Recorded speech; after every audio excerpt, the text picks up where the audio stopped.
We are wondering what is happening to the world. Everything is changing.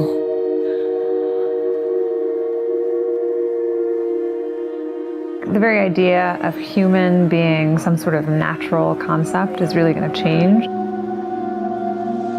Our bodies will be so high-tech, we won't be able to really distinguish between what's natural and what's artificial. Inside our own heads is the most complex arrangement of matter in the known universe. You might ask yourself, can we get to be superhumans?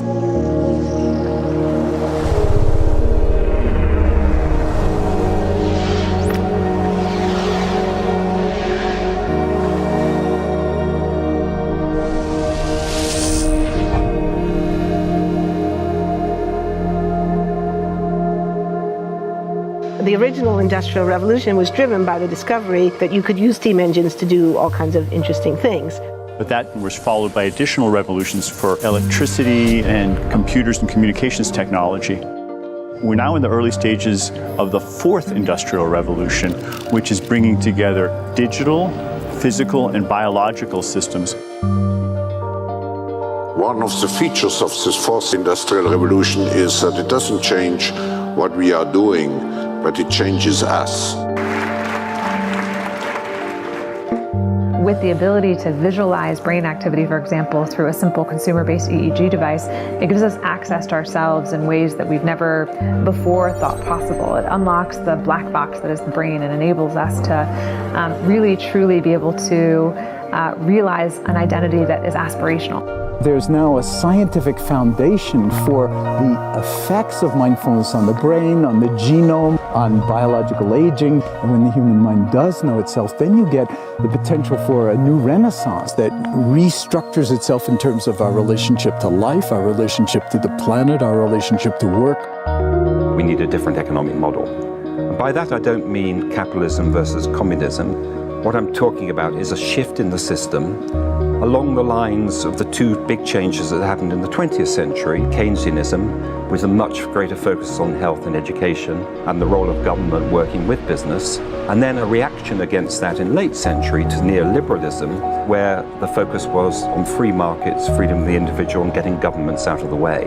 We need a shift to a new system that will allow us to meet the basic needs of every human on the planet, that will live within planetary means, that will be fairer, and that will be focused as its key goal, not on growth per se, but on maximizing human well-being. And history tells us that a values shift is triggered by creation of a new story about how we want to live. I see the circular economy as something which fits very closely with mankind's goal to be innovative and creative and to always progress. We can use asset tracking, we can use IT, we can use 3D printing to enable this different economic model to recover materials, feed them back into the economy, and really to decouple growth from the resource constraints we have. The reason we live in cities is not different today than it was 10,000 years ago. Even if we have got networks connecting us, we still want to have places where we meet in person. So this means the place where we work and the place where we live are much closer to each other, a city where we don't need to have big supply chains in order to produce things, where many things can be sourced locally thanks to 3D printing and robotics. So if we're able to do something to transform cities, to make them more efficient, then the impact can be huge.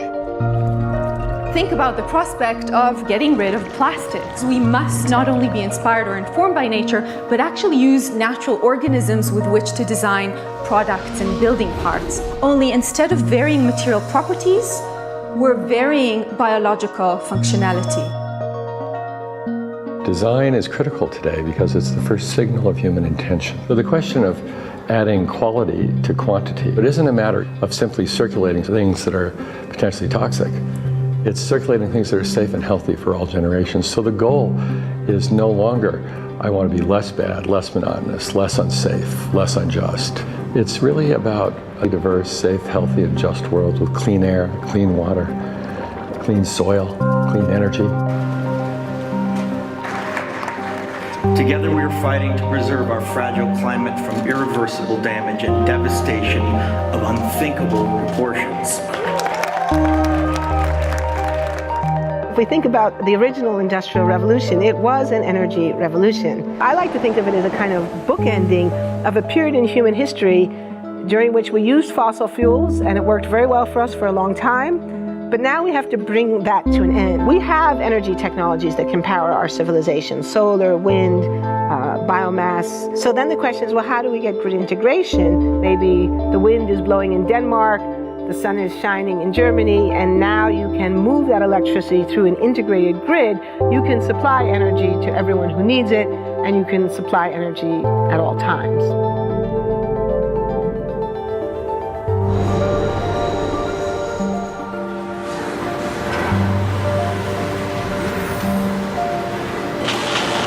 Walking around, you do see different stuff as far as like the body marriage line. They use a lot of things that help them lift up and move things to the car. You just sit there and, you know, program something, and it has its own set mind to go ahead and do everything. And then as humans, we just come in and take the extra steps to help the technology. It's not the cure-all for everything. There's definitely a lot of things where people perform the operation better, but certainly for the right applications, robotics are a huge improvement for the process. The projection of 5 million jobs lost by 2020 to technology is serious, but it's not the main question. Construction, manufacturing, services, public health and education, these industries will still exist. The main question is, what will be the future of work? How will we define work? How will we share the wealth? From the viewpoint of the labor or jobs, now we really need new education or new training. We're working with a World in Motion and FIRST Robotics, trying to encourage students from 3rd grade all the way up through the end of high school. We had students make sailboats, and then we had them race them, and so they could see how quickly they could move. And they immediately went back and started to say, oh, I saw what happened, I'm going to go change this or that. And that was 3rd graders. I just given a prize to a kid of 18 years old that has discovered something really very, very unique. Came up with how to get better productivity and better yields for seeds of corn. And so he basically came with the idea that if you would perforate these seeds, you would get more food. And you think about it and say, but he didn't go to university. So how does he get all that knowledge? And he told me, I've been watching YouTube since the age of 12, and I'm so interested that I've seen everything about it. I've read everything about it. The world is really open to learning. The thing is, how do you give the incentive to your kids to do that? It's this ability of digital technology to change outcomes, to truly empower people all over the world that can create a more equitable growth, because I think the world needs that. Fourth Industrial Revolution has the potential to make inequalities visible and to make them less acceptable in the future, and hopefully to gather and garner political support to take the necessary decision to reduce the gap. Humans have always been using tools, but because of the recent advances in technology, we're beginning to have machines that can augment us in all sorts of interesting ways. I was the first person in the world to be able to voluntarily move my legs while stepping in a robot by exciting the nervous system using electrical stimulators directly onto the spine. We believe that a cure will be possible if enough of the right people have the will to fast-track a cure for paralysis.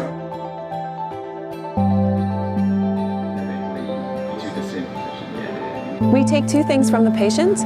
First, we take a 3-dimensional X-ray, and we extract the 3-dimensional data out of that so we can make a perfectly shaped puzzle piece. And then we also take a sample of fat tissue from the patient so that we can extract the stem cells out of those. And we use those stem cells with this 3-dimensional scaffold that we fabricate, and after 3 weeks we have a piece of living bone that's ready for implantation. Being able to use genome editing to understand the genetic changes that lead to cancer, and technologies like drug delivery, getting molecules into particular types of cells. There's a lot of excitement about being able to move much more quickly on this disease. One of the things that I think is so essential to free and open societies is freedom of thought. And up until now, the conversation we've been having is around freedom of speech. Once we can access people's thoughts and access people's emotions, we have to create a space that enables people to think freely, to think divergent thoughts, to think creative thoughts. And in a society where people fear having those thoughts, the likelihood of being able to enjoy progress is significantly diminished. We need to take responsibility at every level of society, from the individual and the personal to the institutional to the global, to adapt to these technological challenges and changes which are redefining what it means to be human, what it means to work, what it means to be completely embedded in this world. People always ask me if I'm an optimist or a pessimist. The technology exists, but how do we get it and implement it at the scale we need at a price that people around the world can afford? Even though we have everyday problems we have to solve, we have to find a way to lay the foundations for the innovations of tomorrow.